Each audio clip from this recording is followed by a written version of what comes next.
दोस्तों अब से कुछ दिन पहले यानी 2 से 3 दिन पहले रविवार का जब दिन था, मध्य प्रदेश के इंदौर शहर में एक बीजेपी नेता की हत्या कर दी गई थी। वो बीजेपी नेता जो मारा गया था वो मध्य प्रदेश सरकार में मंत्री, शहरी विकास आवास मंत्री कैलाश विजयवर्गीय का काफ़ी करीबी था। उस बीजेपी नेता का नाम था मोनू कल्याणी। मोनू कल्याणी की हत्या के बाद मध्य प्रदेश के इंदौर शहर में राजनीतिक भूचाल तो आ पड़ा है।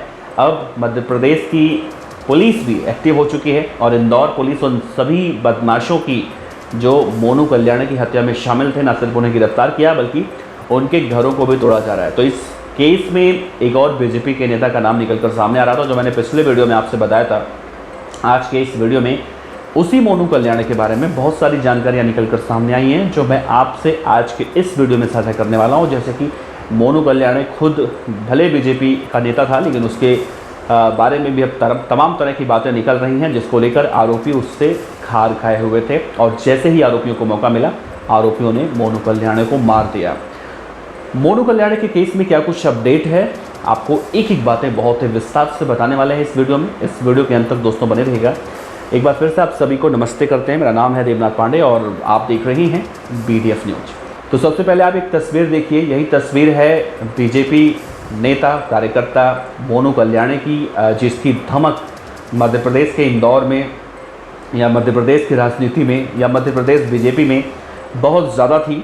और न सिर्फ ये कैलाश विजयवर्गीय का काफ़ी करीबी था, बल्कि कैलाश विजयवर्गीय के बेटे जो विधायक भी रह चुके हैं, उनका भी ये काफ़ी ज़्यादा करीबी था और इसकी तूती वहाँ पर बोला करती थी। मोनू कल्याणी की हत्या हो चुकी है, मोनू कल्याणी मारे जा चुके हैं। मोनू कल्याणी को लेकर भी तमाम तरह की बातें निकलकर सामने आ रही हैं। आप देखिए, बेशक मोनू कल्याणी इस पूरे केस में देखा जाए तो मारे जा चुके हैं, उनका परिवार पीड़ित है, लेकिन मोनू कल्याणी को मारने वाले जो दोनों आरोपी हैं, अर्जुन और पीयूष, ये दोनों अब पुलिस की पूछताछ में तमाम तरह से बातें निकलकर जो है अलग अलग बयान दे रहे हैं। सबसे पहले तो मैं आपसे बताऊं कि इस केस में एक्शन क्या हुआ है। तो देखिए, दोनों शूटर पीयूष और अर्जुन, इन दोनों के घरों को तोड़ दिया गया है। बुलडोजर की कार्रवाई शुरू हुई है इन दोनों के घरों पर और इन दोनों के घर अब तोड़े जा चुके हैं। ये मध्य प्रदेश की पुलिस ने बहुत अच्छा डिसीजन लिया है, क्योंकि इन दोनों के घर आधे आधे एक्स्ट्रा निकले हुए थे, यानी अवैध तरीके से बनाए गए थे भाई साहब, और इन्हें तोड़ दिया गया है। दूसरी बात मैं आपको ये बताऊं कि दोनों इस वक्त पुलिस की कस्टडी में है। कभी ये कहते हैं कि कोई बीजेपी का नेता है जिसके इशारे पर मैंने इन दोनों की माफ़ कीजिएगा, एक की हत्या की है, मोनू कल्याणी की। कभी ये कहते हैं कोई गैंगस्टर है वो इसमें इन्वॉल्व है। तो देखिए, पूरी कहानी निकल कर सामने आई है कि मोनू कल्याणी हमेशा एक भगवा रैली निकालता था। इस बार भी वो भगवा रैली निकालने की तैयारी कर रहा था, लेकिन तभी एक गैंगस्टर है, वो गैंगस्टर भी भगवा रैली निकालता है। गैंगस्टर मोनू कल्याणी को चुनौती देता है कि या तो तू रैली मत निकाल, या तो तेरे रैली में मुझसे ज़्यादा कुछ लोग हों तो ऐसा कुछ कर। और वो गैंगस्टर लगातार मोनू कल्याणी को धमकी दे रहा था। मोनू कल्याणी दरअसल जब सत्ता पक्ष का काफ़ी करीबी है, तो ये सोच रहा था कि मैं इसे हल्के में क्यों लूं, और वो गैंगस्टर को हल्के में ना सिर्फ ले रहा था, बल्कि उस गैंगस्टर को लेकर कहा जा रहा है कि किसी बीजेपी का नेता ही है, जिसका नाम अभी देखिए सामने नहीं आया है, मैं नाम किसी का नहीं लूँगा। उस बीजेपी नेता का वो गैंगस्टर करीबी था और उसे मारने के लिए एक मोटिव उसे मिल गया, और एक कहें कि बड़ा ताकतवर आदमी या फिर गुंडा बदमाश टाइप का आदमी उसे मिल गया और मोनू कल्याणी को मारने की पूरी प्लानिंग वो करने लगे। ऐसे में उन्हें मालूम चला कि 2 और लोग हैं जो मोनू कल्याणी से खार खाए हुए हैं, पीयूष और अर्जुन, क्योंकि इनके जो घर हैं ये जो एक ही जाति बिरादरी से दोनों आते हैं तीनों। और कहा जा रहा है कि मोनू कल्याणी नेतागिरी के साथ साथ दबंगई भी करता था। ऐसी बातें मैं नहीं कह रहा हूँ, ऐसी बातें अब जो खबरों में निकल कर सामने आ रही हैं उसमें कहा जा रहा है। तो मोनू कल्याणी की दबंगई इस कदर चलती थी, आप पुलिस की कस्टडी में दोनों शूटरों के बयान सुनिए, अर्जुन और पीयूष के। दोनों का कहना है कि जब देखो तब मोनू कल्याणी उन्हें जलील करता था, उन्हें अपशब्द कहता था, कुछ भी करो वो उन्हें हमेशा जलील करता था, और वो उन्हें मारने की काफ़ी दिनों से कोशिश कर रहे थे और बदले की खातिर वो सोच रहे थे, लेकिन कभी हिम्मत नहीं जुटा पाए।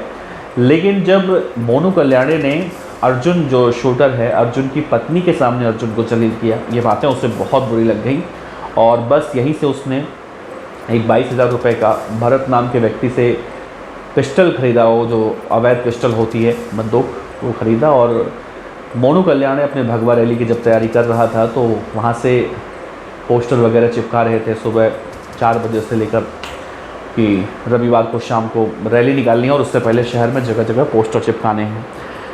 और वो पोस्टर चिपका ही रहा था कि ये दोनों अपने बाइक से पहुंचते हैं और सबसे पहले उससे बातचीत करते हैं मोनू कल्याणी, जो कि दोनों एक ही जगह से आते हैं।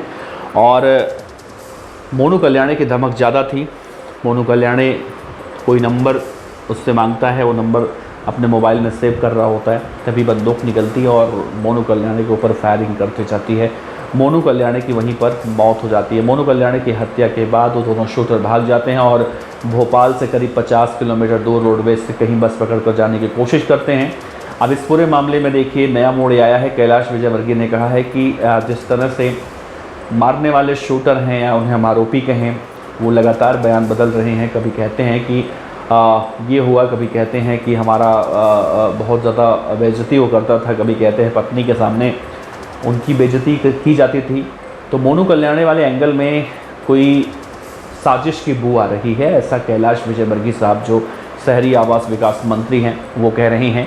इस केस में पुलिस को एक्टिव कर दिया गया है। मध्य प्रदेश के मुख्यमंत्री माफ़ कीजिएगा मोहन यादव ने साफ तौर से कहा है कि इस केस में हर एंगल से जांच पड़ताल होनी चाहिए। मोनू कल्याणी तो मारा जा चुका है, मोनू कल्याणी के बाद उसके समर्थक लगातार तोड़फोड़ कर रहे थे, सब चीज़ें रोक दी गई हैं। लेकिन मोनू कल्याणी के केस में अलग अलग बातें निकल कर सामने आ रही हैं। तो 22,000 रुपये का वो कट्टा लिया गया। मोनू कल्याणी लोगों की बेइज्जती करता था और दोनों शूटरों ने, एक बात मैं बोल रहा हूँ, ये भी कहा है कि मोनू कल्याणी इन दोनों को मारने की प्लानिंग कर रहा था। अब सवाल उठता है कि मोनू कल्याणी अगर इन दोनों को मारने की प्लानिंग कर रहा होता तो इन्हें कैसे पता था कि ये दोनों मोनू कल्याणी के हाथों मरने वाले हैं। और इन्होंने कहा कि अगर हम नहीं उससे मारते तो हमें मार देता। अब इन बातों में कितना दम है नहीं पता, लेकिन पुलिस अभी इन्वेस्टिगेट कर रही है। उन बीजेपी जो नेता हैं साहब और जो गैंगस्टर एंगल है, हर एंगल से इस मामले में जांच पड़ताल की जा रही है और जाहिर है बहुत जल्दी इस केस को क्रैक पुलिस करने वाली है। तो आपसे उम्मीद करते हैं अगर आपको भी कोई जानकारी हो तो हमें फेसबुक, इंस्टाग्राम या फिर कमेंट बॉक्स में दे सकते हैं। और मध्य प्रदेश को लेकर कहा जाता है कि अलग अलग जिलों में, इंदौर, उज्जैन, भोपाल, इन सब जगहों में गैंगस्टर कल्चर कोई आज से नहीं शुरू हुआ है, बहुत दिनों से शुरू हुआ है। और वहाँ पर टशनबाजी जिस तरह से चलती है, कम उम्र में लोग सोशल मीडिया पर गैंगस्टरों के, गुंडों के वीडियो को देखकर प्रभावित होते हैं, बहुत गलत है। मध्य प्रदेश के ही उज्जैन में एक कहानी मैं आपसे बताऊं, दुर्लभ कश्यप नाम का एक गैंगस्टर था जो 16-17 साल की उम्र में जुर्म की दुनिया में आया था और 20 साल की उम्र में गैंग वॉर में मारा गया था। इंदौर में ही देख लीजिए, सलमान लाला नाम का एक गैंगस्टर है।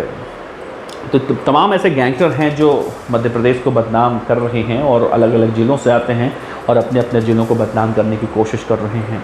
तो भाई साहब एक बात मैं कहूँगा, अगर आप उस उम्र में हैं, उम्र के उस पड़ाव में हैं, तो इस तरह की गतिविधियों में शामिल तो बिल्कुल मत होइए, क्योंकि अपराध का अंजाम बड़ा बुरा होता है।